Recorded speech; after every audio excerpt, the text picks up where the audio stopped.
Baru nyesal sekarang, Sule tiba-tiba ungkap dosa tak becus jadi ayah. Natalie Holzer masa bodoh.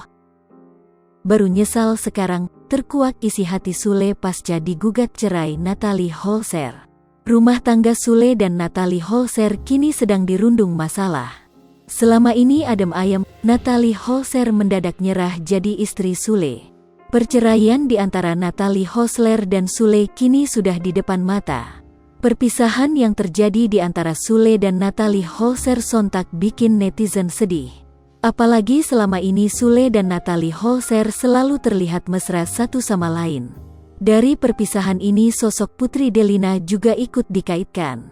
Banyak dari netizen yang menyindir Putri Delina sebagai dalang dari kehancuran rumah tangga Sule. Sementara itu, baru-baru ini Sule ungkap dosa sebagai kepala keluarga.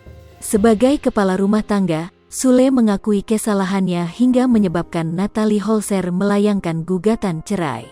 Hal itu diungkapkannya dalam kanal YouTube Intens Investigasi, Selasa, tanggal 19 Juli tahun 2022. Ini adalah sebuah kesalahan di mana saya pribadi sebagai kepala rumah tangga meminta maaf pada semuanya, ungkap bapak 5 anak itu.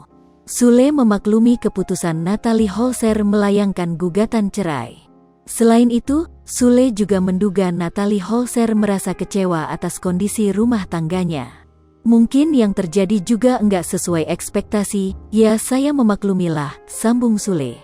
Di sisi lain, Natalie Holzer justru tampak giat bekerja seusai melayangkan gugatan cerai. Seolah masa bodoh, Natalie Holzer kini menyibukkan dirinya dengan anak dan pekerjaan. Wanita 29 tahun itu mengaku ingin kembali ke dirinya yang semula, sebelum menikahi Sule. Nanti mau kerja cari uang, mau semangat lagi, tutur Natalie Holzer. Aku tuh kayak lahir lagi, sebelum menikahkan kerja terus. Sripopo TV, jangan lupa komen, like, dan subscribe, serta tonton terus berita-berita terupdate lainnya ya.